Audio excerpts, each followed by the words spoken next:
Ya, pemirsa masih di Market Review dan kita masih membahas 75 tahun PLN lebih dekat dengan pelanggan. Dan kita masih berbincang bersama dengan Bapak Bob Saril, Direktur Niaga dan Manajemen Pelanggan PT PLN Persero. Pak Bob masih bergabung bersama kami, Pak. Masih, Pak. Ya, Pak Bob, Masih. ketika di segmen sebelumnya kita membahas dari sisi sektor ini, bagaimana dari sisi kontribusi dari beberapa daerah yang ada di Indonesia, ada 5 pulau terbesar. Apakah Jawa masih cukup mendominasi sampai sejauh ini, Pak? Ya, sampai saat ini memang Jawa dan Bali itu masih mendominasi. Pada saat ini kontribusi mereka, kontribusi di dalam pulau ini adalah 72,3% dari konsumsi listrik nasional. Kemudian yang kedua disusul oleh regional Sumatera Kalimantan yang meliputi 2 pulau yaitu Sumatera dan Kalimantan dengan kontribusi sebesar 20,5%. Dan sisanya adalah 7,2% itu di wilayah timur, khususnya Sulawesi, kemudian Maluku, Papua, dan Nusa Tenggara. Ini adalah kontribusi secara nasional. Dengan adanya pandemi, persentase ini berubah atau konsumsinya berubah atau tidak, Pak? Secara umum tidak melihat perubahan yang cukup signifikan. Selisih plus minusnya adalah sekitaran 1% saja.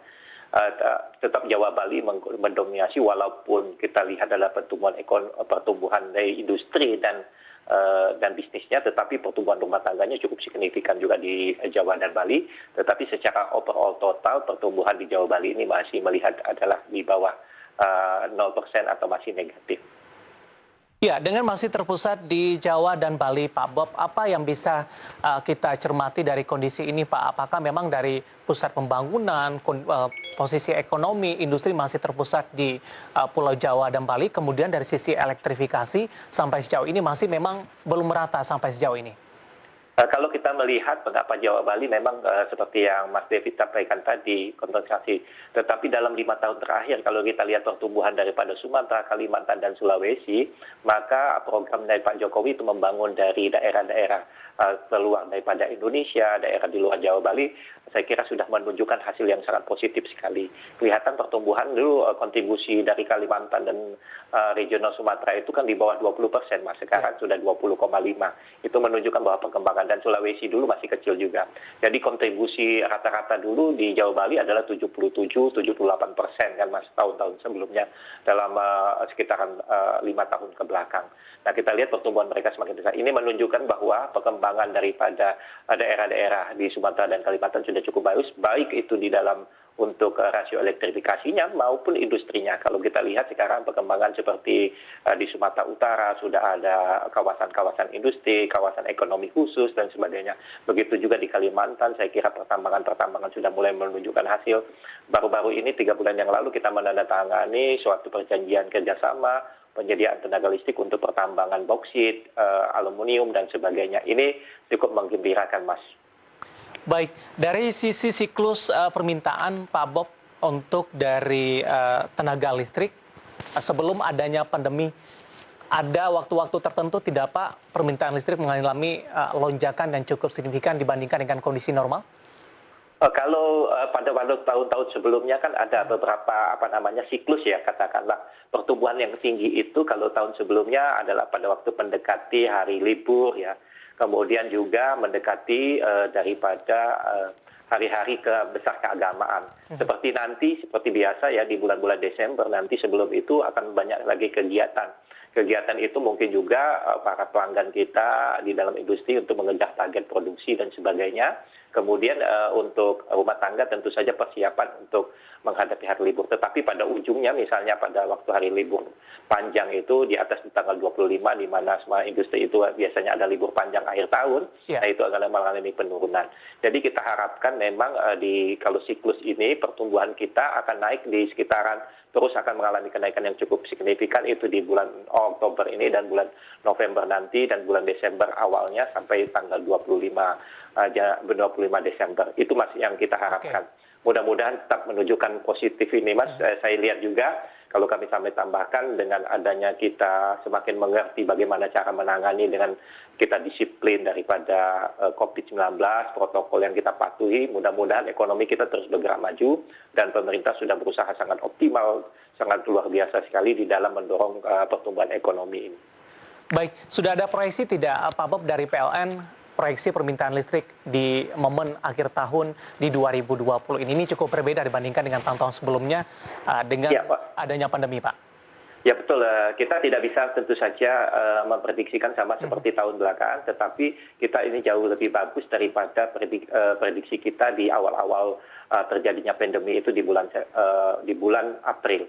Kalau kita lihat pertama adalah di RKP kita melihat bahwa potensi pertumbuhan kita itu adalah minus 6,15 pada waktu awal-awal, tetapi sejauh ini kita sudah mencapai 0,61 dan kami melihat pertumbuhan ini akan menjadi positif walaupun di dalam prognosa kita di dalam tahun 2020 ini masih melihat minus 0,2%. Kalau melihat pencapaian kita sampai dengan bulan September adalah 0,61%, kami tetap optimis bahwa pertumbuhan kita adalah di atas positif untuk pertumbuhan energi listrik. Ini menunjukkan bahwa semua kegiatan ekonomi secara overall adalah menjadi positif. Itu keyakinan kami. Dari sisi strategi Pak Bob, bagaimana PLN memenuhi permintaan tersebut?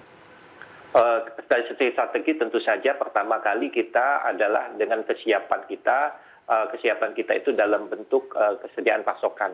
Nah, hampir di semua sistem kita itu pasokan tenaga listrik kita kan sudah memiliki cadangan yang cukup, yaitu rata-rata di atas 30%.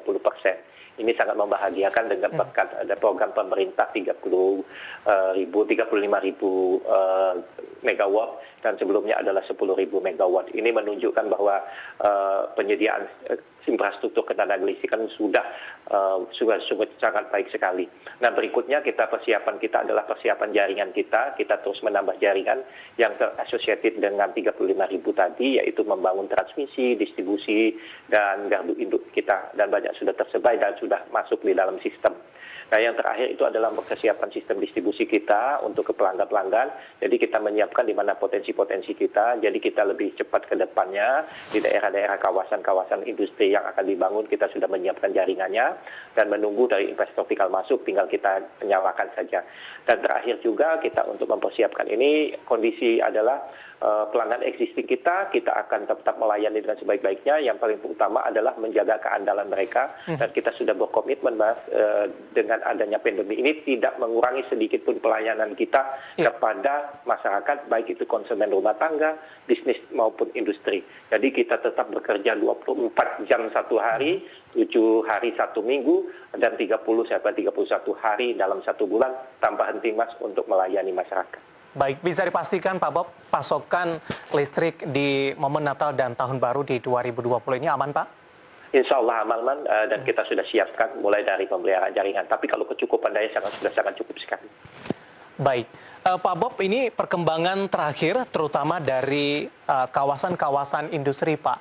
Ini permintaannya juga seperti apa sampai sejauh ini? Kita tahu pemerintah juga gencar untuk menarik dari investor asing berinvestasi di Indonesia. Baru-baru ini juga beberapa dari investor yang sebelumnya berinvestasi di China banyak juga yang menyasar untuk Indonesia.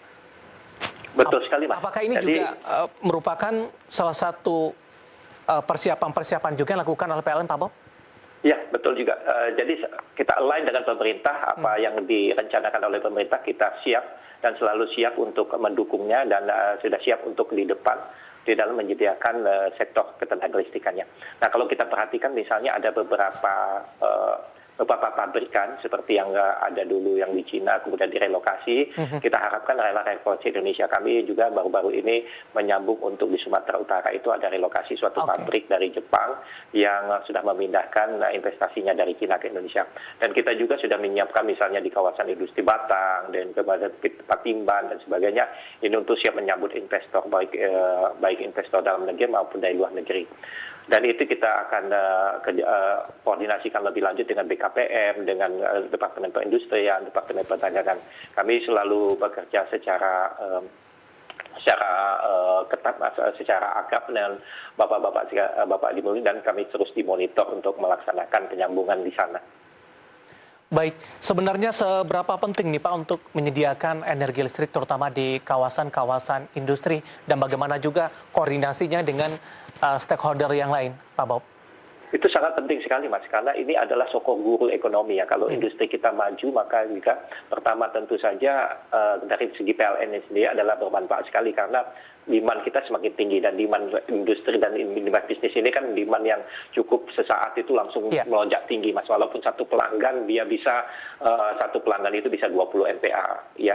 Nah, itu sangat penting sekali, dan untuk itulah kita menyiapkan itu tidak hanya dari pelayanan kita di dalam fisik di lapangan, tetapi kita juga melayani di dalam bagaimana pelanggan itu mendapatkan informasi sebesar-besarnya terkait dengan penyediaan listrik tadi. Kami telah membentuk dinamakan Priority Account Eksekutif yang akan menyasar kepada akun-akun eksekutif yang penting sekali, yang prioritas kepada kita, akun-akun yang priority, kemudian kita lakukan probing, kita lakukan pendekatan, kita menjelaskan, kita memberikan insentif-insentif yang diperlukan oleh masyarakat yang masih bisa dikelola oleh kami sebagai perusahaan korporasi. Nah, yang kedua itu tentu saja kita juga ada PAI yang khusus mengelola kepada kerjasama dengan antar lembaga, kami bekerjasama dengan BKPM dan sebagainya, dan kami terus berhubungan erat, kemudian selalu mengupdate baik dari kami maupun dari BKPM, sehingga kami bisa secara cepat untuk mengantisipasi pertumbuhan yang ada di sana. Dan yang paling penting adalah penyediaan kita sudah di depan, Mas. Kita sudah siap dengan penyediaan sumber daripada ketenaga listrikan yang saat ini cadangannya sudah mencapai lebih di atas 30%, malah di Jawa Bali ini di atas 35%. Baik, Pak Bob, menarik. Di segmen selanjutnya nanti kita akan coba bahas, ini menyambung perbincangan kita di segmen ini dari sisi pasokan. Tentu kebutuhan dari tahun ke tahun terus mengalami peningkatan yang cukup signifikan dari kehidupan masyarakat, jumlah penduduk, kemudian juga kebutuhan dari industri. Bagaimana PLN menjawab tantangan ini ke depannya? Nanti kita akan lanjutkan. Dan pemirsa tetap bersama kami, Mark Rivi akan segera kembali sesaat lagi.